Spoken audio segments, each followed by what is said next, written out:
এই মুহূর্তে মুখ্যমন্ত্রী বলছেন যে উনি জানেন এরপর উনি কি করবেন, কিন্তু সেটা উনি সবার সামনে বলবেন না। আবার নতুন কিছু একটা উনি বলবেন, কিন্তু এখন যে কথাটা উনি বলছেন সবার সামনে, যেটা জানিয়ে রাখছেন, সেটা হচ্ছে যে এই যে সমস্ত শিক্ষক শিক্ষিকারা চাকরি হারিয়েছেন তাদের একটা ডিপ্রাইভড টিচার্স অ্যাসোসিয়েশন রয়েছে, তারা শিক্ষামন্ত্রী ব্রাত্য বসুর সঙ্গে একটি বৈঠক করতে চায় এবং তাদের আবেদন যে মুখ্যমন্ত্রীও যদি সেখানে উপস্থিত থাকেন খুব ভালো হবে। তো মুখ্যমন্ত্রী আমাদের এতটাই মানবিক যে তিনি জানিয়ে দিয়েছেন তিনি সেখানে উপস্থিত থাকবেন।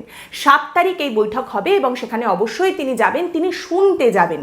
এই যে শিক্ষক শিক্ষিকারা যারা বঞ্চিত হয়েছেন, এত কষ্ট পাচ্ছেন, তাদের কথা শুনতে যাবেন।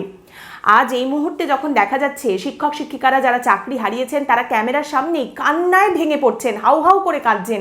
কেউ বলছেন মায়ের চিকিৎসা কিভাবে হবে, কেমোথেরাপি কি করে চালাবো, সংসার কি করে চালাবো, বাচ্চা ছেলে রয়েছে তাকে কি করে দেখবো, বাচ্চা মেয়েটার স্কুলের মাইনে কি করে দেবো, এই সমস্ত কিছু নিয়ে যারা কান্নায় ভেঙে পড়ছেন, কয়েকদিন তারা কাঁদুন, বুক চাপড়ে নিন, শোকটোক পালন করে নিন। তারপর আমাদের মুখ্যমন্ত্রী এতটাই মানবিক যে 7 তারিখ তিনি যাবেন তাদের দুঃখের কথা শুনতে।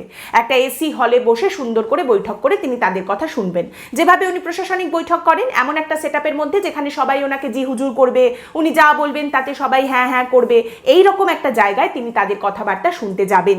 এবং আপনাদের মনে আছে আরজি করের ঘটনা হওয়ার পরে যখন ডাক্তাররা সবাই রাজ্য সরকারের বিরুদ্ধে ক্ষেপে আছে, সেই সময় তৃণমূলের তরফ থেকে তড়িঘড়ি একখানা ওই প্রোগ্রেসিভ ডক্টরস অ্যাসোসিয়েশন বলে একটা আলাদা সংগঠন তৈরি করা হয়েছিল। সেটা করতেও 2-3 মাস সময় লেগেছিল।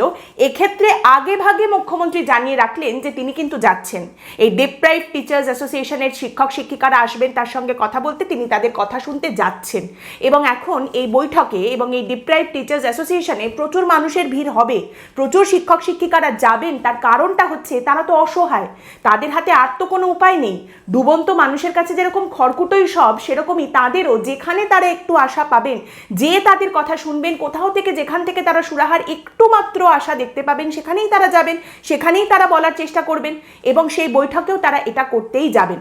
মুখ্যমন্ত্রী যেরকম এতদিন নানা রকম কথা বলে এসেছেন, আমি চ্যালেঞ্জ করব, আমি সুপ্রিম কোর্টে যাব, আমি এটা দেখে নেব, সেটা দেখে নেব, আবার তিনি সেই রকমই কোনো ভুজুং ভাজুং দেবেন এবং আবারও যারা যাচ্ছেন তার সঙ্গে কথা বলতে বা তার কথা শুনতে, তারা এই কথাগুলোকেই বিশ্বাস করবেন।